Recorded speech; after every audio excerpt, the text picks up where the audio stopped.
यानंतर सन्माननीय राजसाहेब आपल्याला संबोधित करतील. महाराष्ट्र नवनिर्माण सेनेचा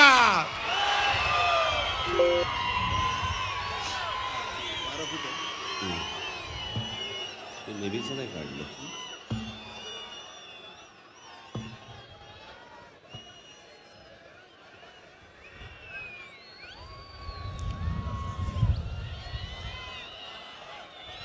जमलेल्या माझ्या तमाम मराठी बांधवांनो, भगिनींनो आणि मातांनो,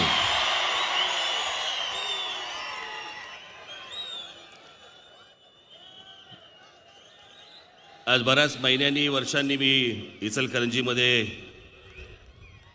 आज येतोय आपल्या दर्शनाला.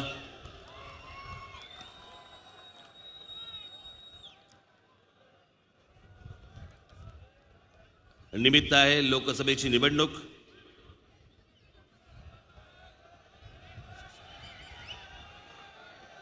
निवडणुकीचा प्रचार करतोय.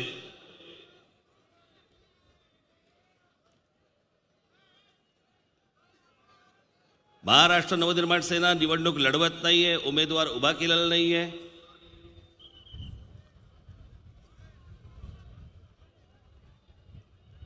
परंतु या देशावरती आलेलं संकट हे दूर व्हावं, नरेंद्र मोदी आणि अमित शहा नावाचं संकट या देशावरनं दूर व्हावं, याच्यासाठी म्हणून मी महाराष्ट्रावर प्रचार करतोय.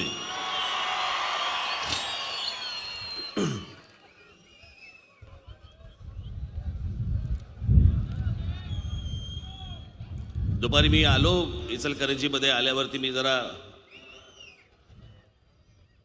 थोडी माहिती घेत होतो,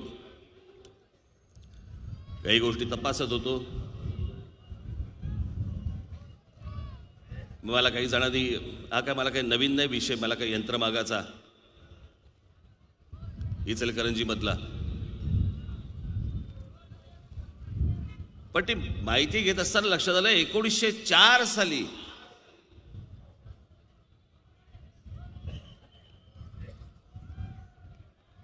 यंत्रमाग इथे इचलकरंजीमध्ये सुरू झालं. 1904 साली, म्हणजे त्यावेळेला महात्मा गांधी देखील भारतामध्ये आलेले नव्हते. म्हणजे महात्मा गांधींनी सूत काढायच्या अगोदर इचलकरंजीने सूत काढायला सुरुवात केली होती.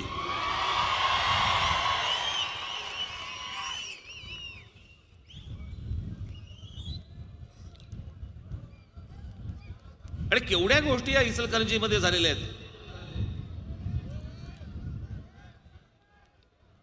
1970 साली म्हणजे आज आपण म्हणतो की रतन टाटा यांनी नॅनो नावाची गाडी काढली, एक छोटी, एका छोट्या परिवारासाठी. जेव्हा त्यांनी बघितलं की स्कूटरवरती एक फॅमिली, एक परिवार, नवरा बायको मुलं एका स्कूटरवरती जात आहेत, 2 चाकांवरती अपघात होतात, म्हणून त्यांनी एक स्वप्न पाहिलं रतन टाटांनी की एक छोटी गाडी काढावी जी त्या लोकांना परवडेल. आणि म्हणून नॅनो नावाची गाडी काढली. आणि ही गाडी काढली 2000 मला असं वाटतं 8च्या सुमारास काढली आता. पण या प्रकारची छोटी गाडी काढण्याचा पहिला विक्रम हा इचलकरंजीमध्ये 1970 साली झालेला आहे. त्या गाडीचं नाव होतं मीरा.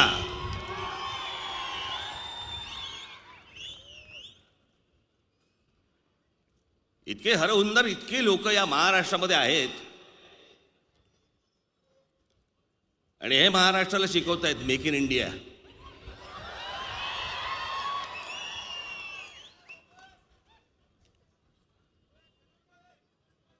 आमचा महाराष्ट्रामधला मराठा आज जिथे पाकिस्तान आहे तिथे एक अटक नावाचा किल्ला आहे, त्याच्यावरती भगवा फडकून आले होते. म्हणून म्हणतात की मराठे अटके पार झेंडे फडकवून आले.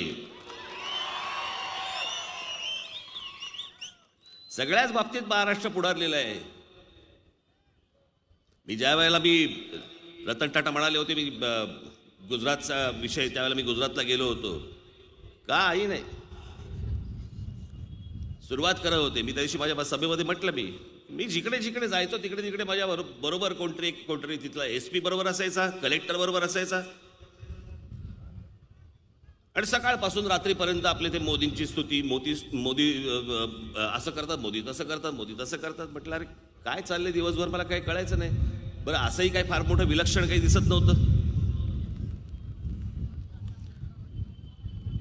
त्याही परिस्थितीमध्ये तिकडे गुजरातमध्ये माझी जी शेवटची पत्रकार परिषद झाली, त्या पत्रकार परिषदेमध्ये मी म्हटलं होतं, मला तिकडच्या गुजरातमधल्या पत्रकारांनी प्रश्न विचारल्यावरती मी त्यांना सांगितलं होतं, म्हटलं हे सगळं ठीक आहे, म्हटलं करताय बिरताय, पण आजही देशामध्ये इंडस्ट्रीच्या बाबतीत असेल नाही तर कोणत्याही बाबतीत महाराष्ट्र हा एक नंबरलाच आहे.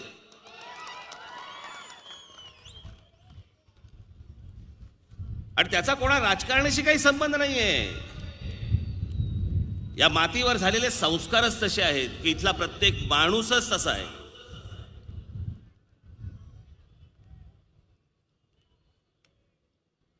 आणि या सगळ्या गोष्टींची सुरुवात करणाऱ्या इचलकरंजीमध्ये आज माझी सभा होते, आपलं सर्वांचं दर्शन होतंय. मी या सभा घेतोय. माझी पहिली गुढीपाडव्याला सभा झाली, त्याच्या अगोदर 2 मेळावे झाले, नंतर मग नांदेडला झाली सभा, काल माझी सोलापूरला झाली, आज इचलकरंजीला, उद्या साताऱ्याला. माझा उमेदवार नाही, मी निवडणूक लढवत नाही, तरी भाजपवाले फडफडतायत.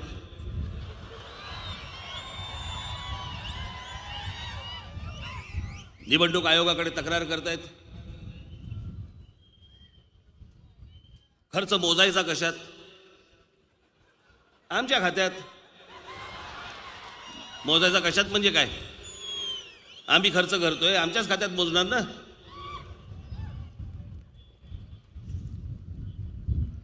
त्यांना समजत नाहीये उत्तरं कशी द्यायची आहेत, काय उत्तर द्यायची.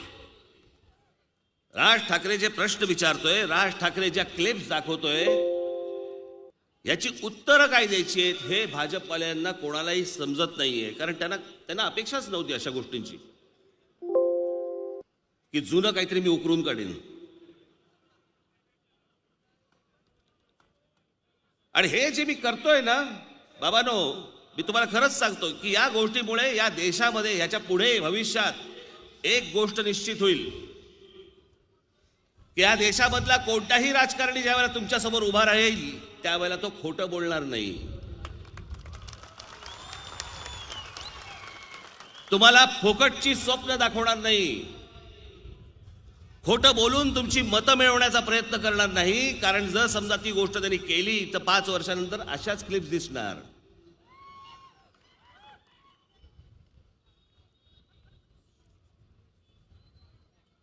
मी जे प्रश्न विचारतोय त्या प्रश्नांची उत्तर आहेत का भारतीय जनता पक्षाकडे?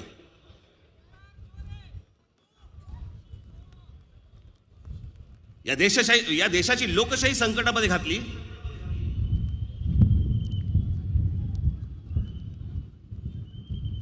या देशाचं सर्वोच्च न्यायालय, या सर्वोच्च न्यायालयाचे 4 न्यायाधीश न्यायालयाच्या बाहेर येतात आणि पत्रकार परिषद घेऊन काय सांगतात तर लोकशाही धोक्यात आहे. 1947 साली या देशाला स्वातंत्र्य मिळाल्यापासून आजपर्यंत, या क्षणापर्यंत असा प्रकार कधी आजपर्यंत देशाने पाहिला नव्हता की सर्वोच्च न्यायालयाचे 4 न्यायाधीश बाहेर येऊन पत्रकारांसमोर येत आहेत आणि बोलतायत की लोकशाही धोक्यात आहे. कोणत्या विषयामध्ये होता? कोणत्या विषयामध्ये ते बोलले लोकशाही धोक्यात आहे?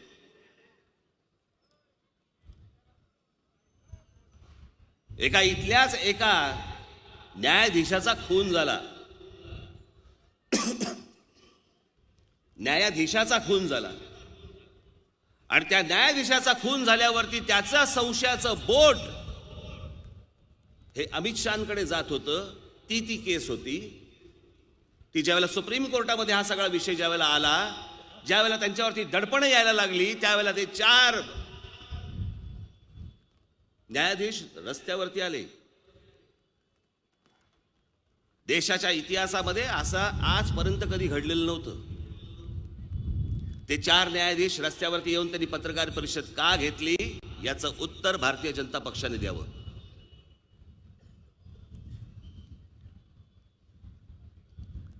Reserve bank of India, RBI, या आरबीआयचे 2 गव्हर्नर, सरकारचं आमच्यावरती प्रेशर येत आहे, सरकार नको त्या गोष्टी आम्हाला करायला सांगतंय, म्हणून या देशाचे या आरबीआयचे 2 गव्हर्नर राजीनामे देतात.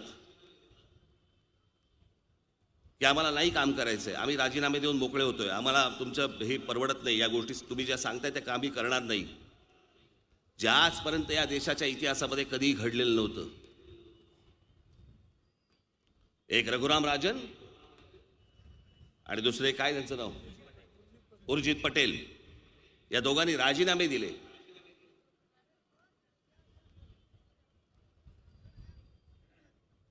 आमच्या देशातल्या एका पंतप्रधानाला एक झटका आला एके दिवशी आणि रात्री त्यांनी नोट बंद करून टाकली. आरबीआयच्या गव्हर्नरला माहिती नाही,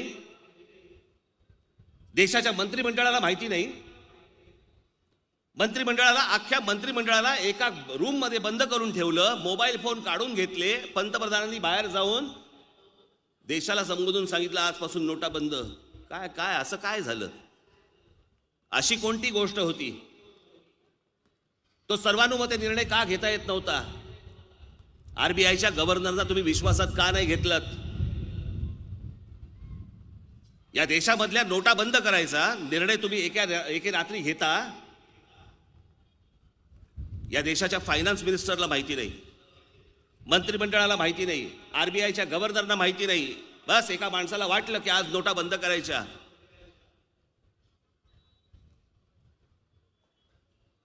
त्यावेळेला या देशामध्ये जवळपास किती 14 का 16 लाख कोटी रुपये देशाचे फिरत होते तुमच्याकडे. एक रात्री बंद करून टाकले. का म्हणे काळा पैसा आणायचा आहे. काळा पैसा आणायचा आहे?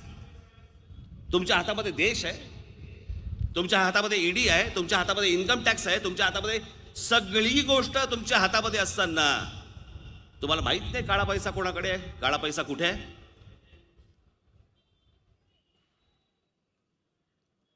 काळ्या पैशावरती भारतीय जनता पक्ष बोलतोय. मग नोटा बंद झाल्यापासून आज 2014 सालापासून 2019 सालापर्यंत निवडणुकीला वापरलेला भारतीय जनता पक्षाचा पैसा आला कुठून, याचं तर त्यांनी उत्तर द्यावं मला. आज जे वारे बाप पैसे जे फेकतायत, करोडो रुपये फेकताय आज भारतीय जनता पक्ष, हे पैसे आले कुठून? कोणत्या काळ्या पैशाबद्दल बोलत होता तुम्ही? म्हणे फेक करन्सी आहे म्हणे या देशामध्ये, फेक करन्सी, खोट्या नोटा. खोट्या नोटा किती होत्या? खोट्या नोटा बँगलोरच्या एका इन्स्टिट्यूटचा एक रिपोर्ट आहे.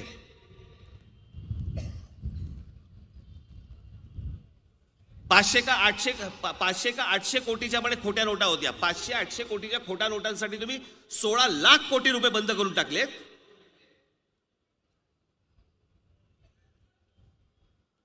या नोटबंदीचा हेतू स्वच्छ नव्हता. काल म्हटलं हे सरकार सांगत होतं की आम्ही दरवर्षी 2 कोटी लोकांना आम्ही रोजगार देऊ म्हणून. 2 कोटी लोकांना रोजगार म्हणजे 5 वर्षामध्ये आजपर्यंत साधारणपणे 10 कोटी लोकांना रोजगार मिळाला असता. 10 कोटी लोकांना रोजगार याचा अर्थ घरामधली जर समजा 4 माणसं पकडली तर 20 कोटी लोकांचं घर उभं राहिलं असतं. पण एका नोटबंदीच्या निर्णयामुळे या देशातले अधिकृत आकड्याप्रमाणे 4.5 का 5 कोटी लोकांच्या नोकऱ्या गेल्या एका नोटबंदीच्या निर्णयाने. जीएसटी लावल्यामुळे अजून गेल्या. अनेक उद्योगधंदे बंद झाले. आज आमचा इथला यंत्रमाग तो देशोधडीला लागतोय, तो बंद होतोय, तो उद्ध्वस्त होतोय. त्याच्यामध्ये काम करणारे कामगार उद्ध्वस्त होत आहेत. कुठून शोधायच्या नव्या नोकऱ्या? कुठून शोधायचं नवीन काम? काय असा तुम्हाला झटका आला की ज्याच्यात तुम्हाला हा निर्णय घ्यावा लागला? काय मिळालं, काय हाताला काय लागलं ते तर सांगा. या नोटबंदी, जीएसटी या कोणत्याही गोष्टीबद्दल पंतप्रधान नरेंद्र मोदी आता निवडणुकीच्या प्रचारामध्ये एक शब्द काढायला तयार नाहीत. काय म्हणतात? आणि जवानांच्या नावाने आम्हाला मतं द्या. मग मेक इन इंडिया कुठे गेलं? स्टार्टअप इंडिया कुठे गेलं? नमामि गंगा साफ करणार होते, त्याच्यासाठी 20,000 कोटी रुपये काढले होते, कुठे गेले? जेवढ्या म्हणून योजना या माणसांनी सांगितल्या त्या सगळ्या योजनांच्या फक्त जाहिरातींवरचा खर्च हा 4,500 कोटी रुपयांचा आहे. फक्त जाहिरातींवरचा खर्च 4,500 कोटी. काय तुमच्या आमच्या हाताला काय लागलं? या देशाच्या हाताला काय लागलं? आज या देशामधली सगळ्यात मोठी एक विमान कंपनी जेट एअरवेज जवळपास आज बंद होतीये, बंद झाली. जे इतकी वर्ष जे उद्योग सुरू होते या देशामध्ये हळूहळू बंद पडतायत. नरेंद्र मोदी, तुम्ही कोणतं स्वप्न दाखवलं होतं मला? काय काय गोष्टी वारेमाप बोलले होते?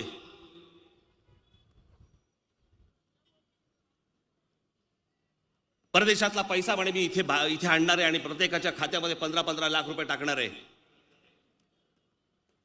हसू नका या गोष्टींना. ज्या वेळेला एक जबाबदार व्यक्ती, या देशाची जबाबदार व्यक्ती ज्यावेळेला तुम्हाला सांगते, या देशातल्या नागरिकांना सांगते की मी तो काळा पैसा बाहेरून आणीन आणि तुमच्या प्रत्येकाच्या खात्यामध्ये 15-15 लाख रुपये टाकीन, देशाच्या 125 कोटी लोकांच्या, 125 कोटी सोडा, त्याच्या अर्ध्या लोकांच्या जरी टाकले, येणार कसे आहेत पैसे? एक 2 का 3 वर्षापूर्वीची गोष्ट सांगतो तुम्हाला मी. माझ्याकडे एक पत्रकार आहेत मुंबईमधले, ते माझ्याकडे एक व्यक्ती घेऊन आले. ती व्यक्ती इंग्लंडमध्ये राहते, लंडनमध्ये राहते, मराठी व्यक्ती आहे आणि स्वित्झर्लंड मधल्या ज्या काही बँका आहेत, या बँकांच्या सगळ्या बँकांची मिळून आता एक काहीतरी वेगळी बँक झाली, UBS का काहीतरी अशा प्रकारची काहीतरी बँक झाली आहे.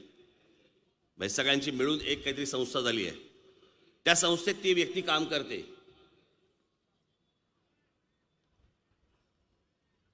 ते मुंबईमध्ये आले होते, त्यांना भेटायचं होतं मला. मग म्हणणं मला भेटण्यासाठी म्हणून मला त्या पत्रकारांनी फोन केला. मला बोलले की असं असे व्यक्ती आले, त्यांना तुम्हाला भेटायचं आहे. घरी आले, बसले. ते बोलता मी विषय काढला. म्हटलं काय होते? म्हटलं आमचे ते मोदी बोलले 15 लाख रुपये काहीतरी प्रत्येकाच्या खात्यात टाकणार आहेत. तो हसायला लागला. म्हटलं म्हणजे? तो बोला हो ती स्विस बँक आहे ती, तो तिथलाच नागरिक आहे, जरी मराठी असला तरी नागरिक तिथलाच आहे. तो बोला हो आम्ही धंदा करायला बसलोय, लोकांचे परत पैसे करायला नाही, द्यायला नाही बसलोय. उद्या म्हणे आम्हाला अमेरिकेने जरी सांगितलं की आम्हाला या प्रकारचे पैसे परत करा, आम्ही अमेरिकेलाही देऊ शकत नाही, देणार नाही. भारत तर खूप लांबची गोष्ट राहिली. मग असल्या कोणत्याही गोष्टींची कल्पना नसताना नरेंद्र मोदींनी या देशाला खोटं स्वप्न का दाखवलं की तुमच्या खात्यामध्ये, प्रत्येकाच्या खात्यामध्ये मी 15-15 लाख रुपये टाकीन? ते काही लोकांसमोर बोलताना ते काय बोलले आहेत हे बाबांनो, मी तुम्हाला खरंच सांगतोय, हा विषय, ही निवडणूक अत्यंत गंभीर निवडणूक आहे.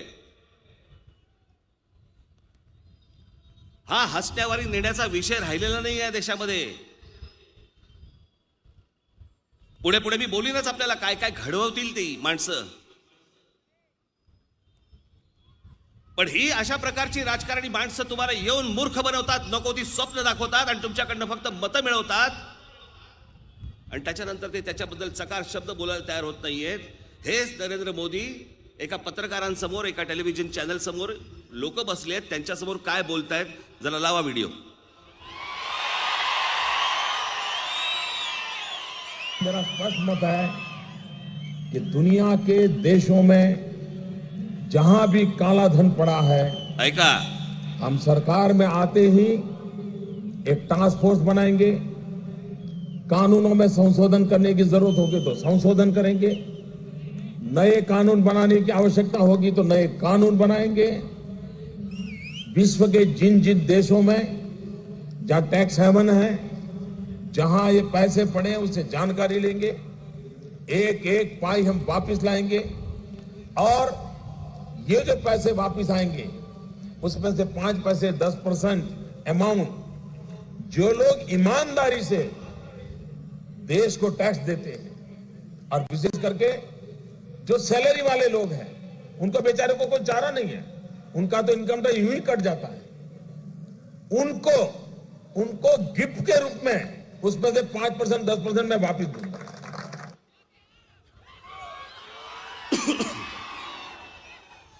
हे मी तर बोलत नाहीये, हे स्वतः पंतप्रधान तेव्हा पंतप्रधान नव्हते.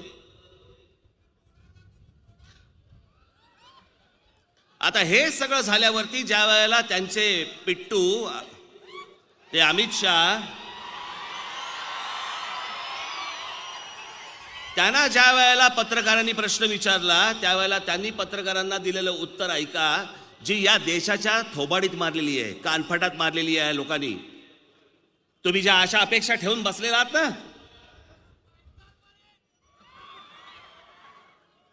ही माणसं किती निर्ढावलेली निर्लज्ज माणसं आहेत बघा.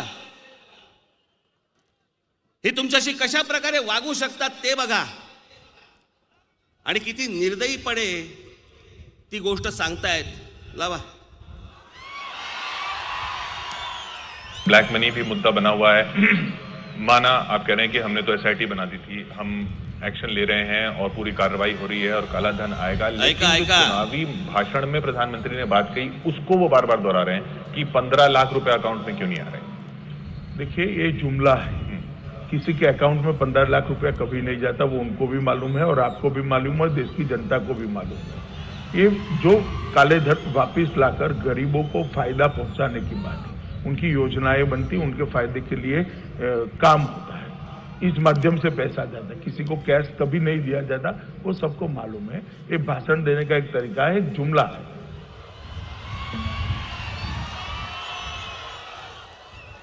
महाराज शिट्ट्या अजून मूर्ख बनलात तुम्ही, मूर्ख.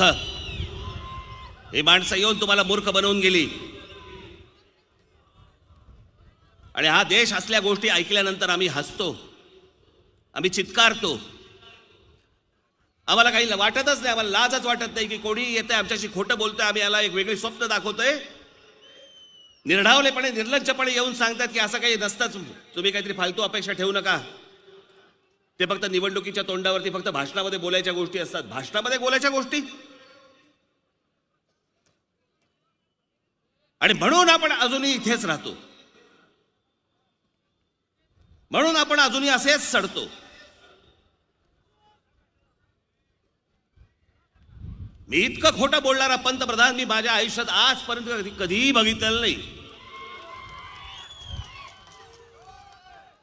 बिहारमध्ये गेले होते, त्या बिहारमध्ये भाषण करताना काय बोलले तुमचं तुम्हीच ऐका, नीट ऐका, आकडा ऐका. साथियों, देश में बिहार ही ऐका ऐका एकमात्र ऐसा राज्य था जहां स्वच्छता का दायरा 50% से भी कम था. लेकिन मुझे आज हमारे सचिव श्रीमान परमेश्वर जी ने बताया कि 1 हफ्ते के स्वच्छाग्रह अभियान के बाद बिहार ने इस बैरियर को तोड़ दिया है. पिछले 1 हफ्ते में बिहार में 8,50,000 से ज्यादा शौचालय बनाने का निर्माण कार्य पूर्ण कर दिया है. काय थापा मारला काय लिमिट?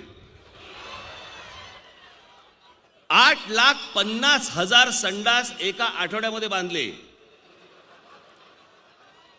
म्हणजे आम्ही त्याचा नीट आकडा काढला तर साधारणपणे 84 संडास एका मिनिटाला होतात, आणि 5 सेकंदाला 7 संडास बांधले जातील. 5 सेकंदाला 7 संडास, विक्रमच म्हटलं पाहिजे.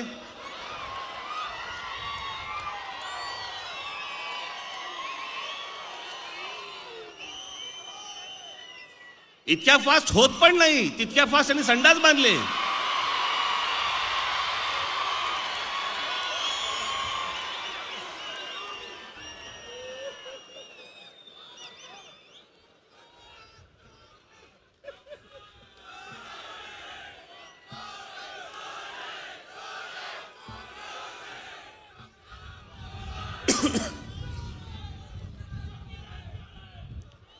किती वेडं बनवायचं तुम्हाला, तुम्ही वेडं व्हायचं, या देशाने वेडं व्हायचं काहीतरी.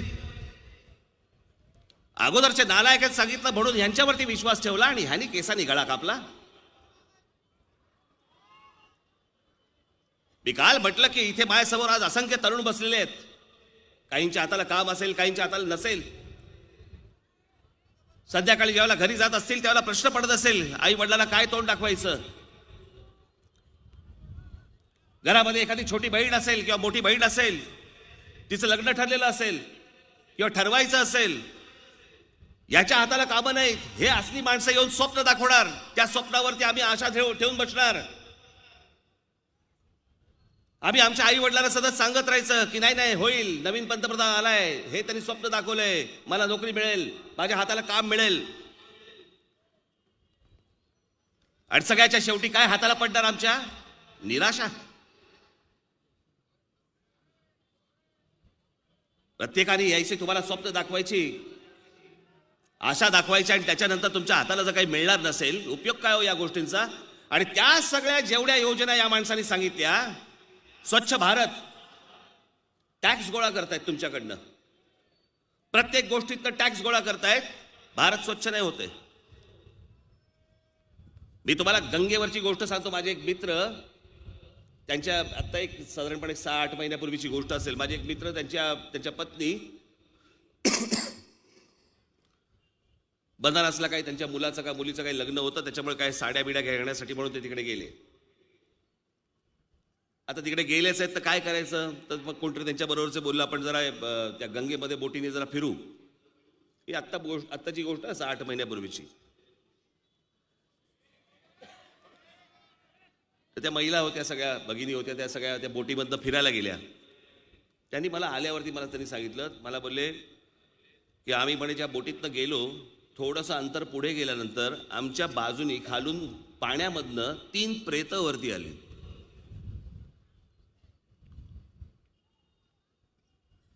गंगा साफ करणार होते ना, 20,000 कोटी रुपये. ही आत्ताची गोष्ट आहे. बोटीच्या बाजूने 3 प्रेतं वरती येतात. कुठे गेले ते 20,000 कोटी रुपये? नोटबंदीमधनं जे काही तुम्ही आज उभं केलं, या देशाने प्रामाणिकपणे रांगेमध्ये उभं राहून, त्याच्यामध्ये जवळपास 100-125 माणसं मेली त्या रांगेत उभे राहून. आणि आज 30 रिझर्व्ह बँक ऑफ इंडिया सांगते की आमच्याकडे 99.3% पैसे सगळे परत आले म्हणून. मग हाताला काय लागलं? नोटा बंद का केल्यात? भ्रष्टाचार बंद करायचा होता तर मग 1000 रुपयाची नोट बंद करून 2000 रुपयाची नोट काढलीत.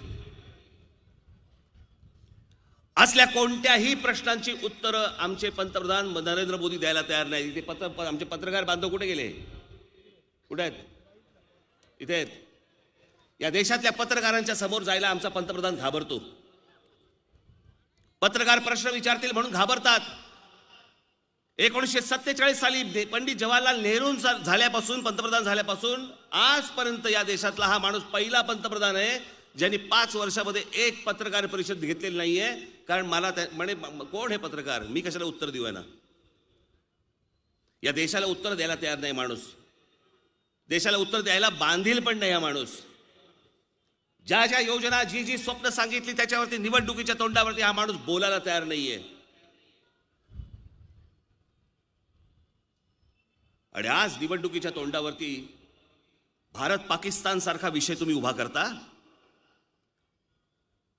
4 वर्षापूर्वी मी कल्याण डोंबिवली महानगरपालिकेच्या निवडणुकीच्या वेळेला बोललो होतो, पत्रकार परिषदेमध्ये बोललो होतो की 2019च्या निवडणुकीच्या अगोदर नरेंद्र मोदी या देशामध्ये एखादी युद्ध सदृश परिस्थिती निर्माण करतील.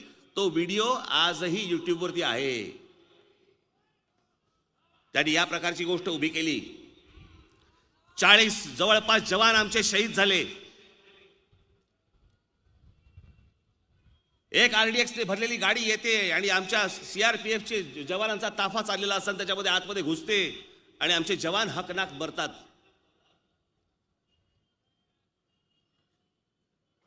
मग सांगितलं जातं की आमची विमानं गेली आणि बॉम्ब टाकला. या देशाचा एअरफोर्स, या देशाचं पायदळ, या देशाचं सैन्य, याच्याबद्दल आम्हाला अभिमान आहे. ते चुकणार नाहीत.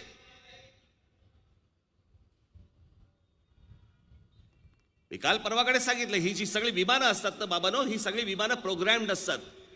हे काय वरून बघून जात नसतात.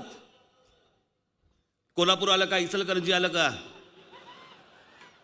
ही इतकी प्रोग्राम्ड असतात की त्याच्यामध्ये त्यांना संपूर्ण दिलेलं असतं की बरोबर या ठिकाणी इथे बॉम्ब पडला पाहिजे. त्यांना माहिती दिली जाते. माहिती जर समजा चुकीची दिली, आमचा वैमानिक काहीच नाही करू शकत. वैमानिकाला जे टार्गेट दिलंय त्या टार्गेटवरती जेव्हा विमान पोहोचतं तिकडे तो बरोबर बॉम्ब टाकतो. 3:15च्या सुमारास पहाटे हे बॉम्ब टाकल्या गेल्या. सकाळी पहिल्यांदा अमित शहा म्हणाले 250 माणसं मेली. को पायलट होतात का तुम्ही? बसला होतात मागे? अमित शहाना कुठून कळलं 250 माणसं मेली? तिकडचा एक मदरसा म्हणे तो उद्ध्वस्त केला गेला. काय जैश ए मोहम्मद ना, त्याचा तो तिकडचा मदरसा. परवा दिवशी माणसं जाऊन आले तिकडे, देशभरातले पत्रकार जाऊन आले. तो मदरसा आहे तिथेच आहेत, मुलं तिथे शिकतायत. जगातले पत्रकार तिकडे जाऊन आले, व्हिडिओ शूट करून आलेत.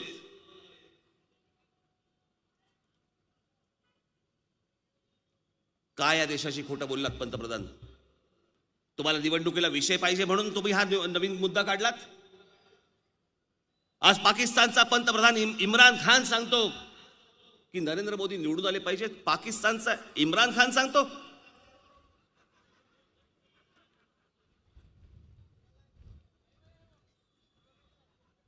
जर दुश्मन राष्ट्राकडचा पंतप्रधान जर समजा सांगत असेल की नाही आम्हाला हा पंतप्रधान पाहिजे, तर का पाहिजे?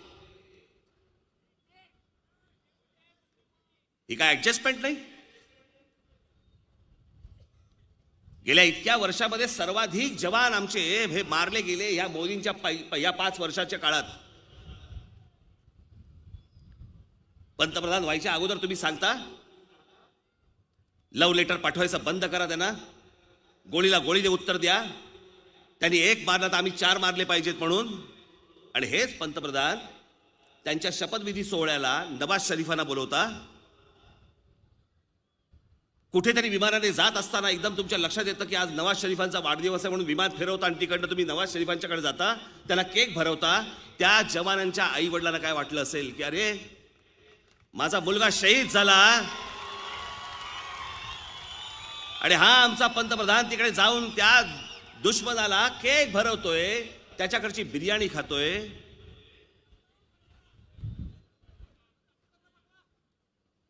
इतकं खोटं बोलणारा माणूस मी खरंच नाही बघितला. या देशातल्या 100-125 कोटी लोकांशी अशा प्रकारची प्रतारणा करणं, अशा प्रकारे खोटं बोलणं. आणि आज तुमच्या समोर येऊन हीच माणसं निर्लज्जपणे त्या जवानांच्या नावाने मतं मागतायत.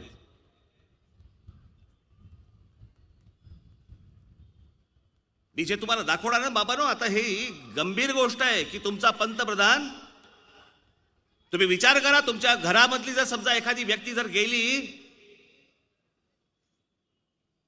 तो जो RDXचा हल्ला झाला त्याच्यामध्ये जर समजा तुमच्या घरातली एखादी गोष्ट गेली, व्यक्ती गेली असती, एखादा जवान गेला असता,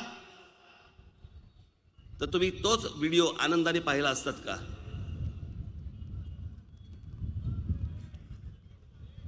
आणि तोच आमचा पंतप्रधान येऊन आज महाराष्ट्रामध्ये येत आहेत, देशामध्ये जात आहेत आणि देशामध्ये काय सांगतायत? मैं आपसे कहना चाहता हूं, मेरे देश के फर्स्ट टाइम वोटर को, आप भी संकल्प कीजिए कि पहला वोट आपका, जो आपके जीवन की ऐतिहासिक घड़ी है, आपके जीवन पर याद रहेगा कि पहला वोट कब डाला, कहां डाला, कौन सा चुनाव था, किसको डाला, ये जीवन भर याद रहने वाला है. हर किसी को पहली घटना याद रहती है. मैं जरा कहना चाहता हूं मेरे फर्स्ट टाइम वोटरों को, क्या आपका पहला वोट पाकिस्तान के बालाकोट में एयर स्ट्राइक करने वाले वीर जवानों के नाम समर्पित हो सकता है क्या? मैं मेरे फर्स्ट टाइम वोटर से कहना चाहता हूं कि आपका पहला वोट पुलवामा में जो वीर शहीद हुए, उन वीर शहीदों के नाम आपका वोट समर्पित हो सकता है क्या?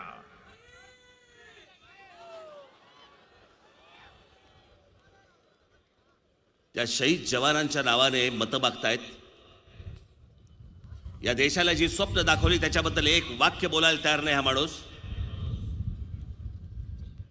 आणि याच माणसाच्या मनात मी हे जे 2 व्हिडिओज आहेत ना, हे मी माझ्या प्रत्येक सभेमध्ये दाखवणार आहे, मुद्दामून दाखवणार आहे की हा माणूस कळतो काय आहे ते.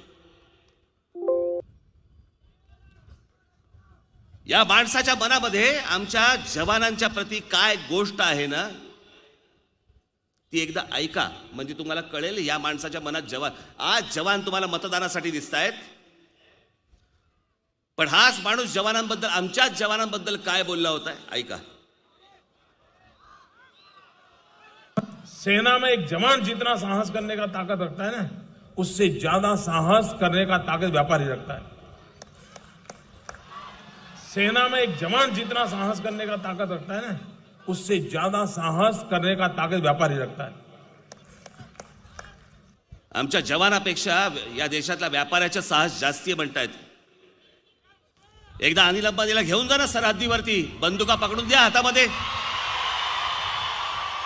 घेऊन जा त्या अदानीला. या माणसाच्या मनामध्ये आमच्या जवानाबद्दल काय असतंय हे एका नुसत्या एका क्लिपवरनं कळते की ह्या माणसाच्या मनात काय चालू आहे. 40 मेले काय आणि 200 मेले काय आणि 800 मेले काय आणि 1000 मेले काय, काय फरक पडतोय. आमचं राजकारण चालूच राहणार. आणि हे निर्लज्जपणे आता परत तुमच्या समोर येत आहेत जवानांच्या नावाने मतं मागायला. मध्यंतरी एक आत्ता तरी भाषण केलं, त्या भाषणामध्ये तो फोटो दाखव फक्त त्यांना, हा फक्त फोटो बघा तुम्ही. मागे सगळे आमचे पुलवामामध्ये जे शहीद जे जवान झाले त्या जवानांचे फोटो लावून भाषण करतायत.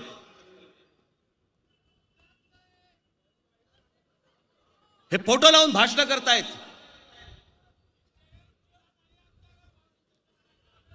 हे माणसं मी तुम्हाला सांगतो, हे नरेंद्र मोदी आणि अमित शहा ही 2 माणसं या देशाला कलंक आहेत.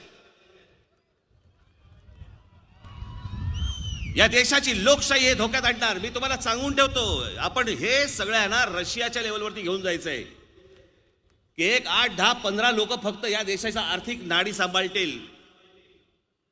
सगळे उद्योगधंदे फक्त 1, 8, 10, 15 लोकांच्या हातामध्ये असणार. दुसरा कोणी ह्याच्यामध्ये पडणार नाही. उद्या तुम्ही जर समजा उसावरती आंदोलन केलं, चिरडून टाकू, मारून टाकतील.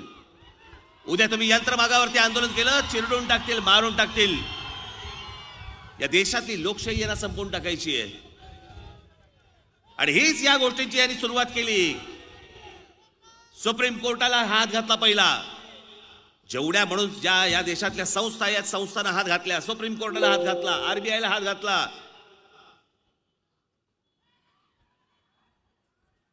लोकशाही म्हणून जो काही ढाचा या देशामधला तो सगळा उद्ध्वस्त करून टाकायचा. हीच गोष्ट 1930, 31, 32 साली ॲडॉल्फ हिटलरने केली होती जर्मनीमध्ये.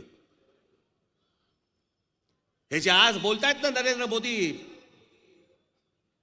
तुमच्या समोर येऊन रेडिओवरती बोलतात ना मन की बात, हे ॲडॉल्फ हिटलरने त्यावेळेला सुरू केलं होतं. रेडिओवरती भाषणं व्हायची त्याची, दर महिन्याला भाषण व्हायचं. त्यांनी तेच केलं होतं त्यावेळेला काही टेलिव्हिजन चॅनल्स नव्हती, पण वर्तमानपत्र, सगळ्या वर्तमानपत्रांची मुस्कटदाबी बंद करून टाकली. जेवढे पत्रकार होते बंद करून टाकले. हे जे आता चालू आहे ना, हे जे तुम्ही आता जे चित्रपट पाहिलेत ना, हे सगळे चित्रपट government sponsored, Narendra Modi sponsored picture बघितले तुम्ही. हा उरी, पॅडमॅन, त्याच्यानंतर जे बघितले ना तुमच्याकडे येऊन गेले, हे सगळे ह्यांच्या प्रचाराची तंत्र आहेत. हेच एक्झॅक्टली हीच गोष्ट ॲडॉल्फ हिटलर ही त्यावेळेला करायचा. त्याच्या प्रचारासाठी म्हणून तो फीचर फिल्म्स काढायचा, त्याच्या जर्मन फिल्म्स काढायचा आणि लोकांपर्यंत पाठवायचा. लोक फिल्म बघायचे आणि त्या फिल्ममध्ये तो मेसेज असायचा. हीच गोष्ट आता सध्या चालू आहे. एक खोटं जर समजा तुम्ही 10 वेळा बोलत राहिला तर ते खरं वाटायला लागतं. ही गोबेल्स नीती आहे. हा हिटलरचा जो माणूस होता गोबेल्स, ही त्याची नीती होती. हे ते सगळं चक्र अख्खं या भारतामध्ये फिरवण्याचं काम सुरू आहे. पंतप्रधान व्हायच्या आधी कळलं नाही या देशाला, पण वर्षभराचा माणूस कळायला लागला की हा माणूस काय आहे. आणि आता तर स्पष्टच झालंय की या माणसाने काय करून ठेवलंय. जगभरातली वर्तमानपत्र बोलतायत की या माणसाने संपूर्ण अख्खी या देशाची संपूर्ण अर्थकारण बिघडवून टाकलं. हे स्पॉन्सर्ड पुरस्कार मिळतात त्यांना. आता मी आज जो तुमच्या समोर इकडे आज भाषणासाठी उभा आहे ना माझा उमेदवार आहे ना माझा पक्ष आहे. मी आज तुम्हाला फक्त सांगण्यासाठी आलोय बाबांनो, बेसावध राहू नका. हा देश एकदा फसला, पुन्हा फसू नका. माझ्या माता भगिनी इकडे आलेल्या आहेत. माझी त्यांना हात जोडून विनंती आहे, 2014 जे झालं ते झालं. ते एक वाईट स्वप्न होतं म्हणून सोडून देऊ आपण. पण या देशाने वेगळा विचार करणं गरजेचं आहे. या देशाच्या राजकीय क्षितिजावर नरेंद्र मोदी आणि अमित शहा ही दोन माणसं नष्ट होणं गरजेचं आहे, जाणं गरजेचं आहे. त्याच्यासाठी म्हणून तुम्ही इथे कामाला लागणं आवश्यक आहे. जेव्हा कधी मतदान असेल त्यावेळेला आपण मतदानाला आपण व्यवस्थित जागृत राहावं एवढीच फक्त विनंती करतो आणि आपणा सर्वांची मी रजा घेतो. धन्यवाद. जय हिंद, जय महाराष्ट्र.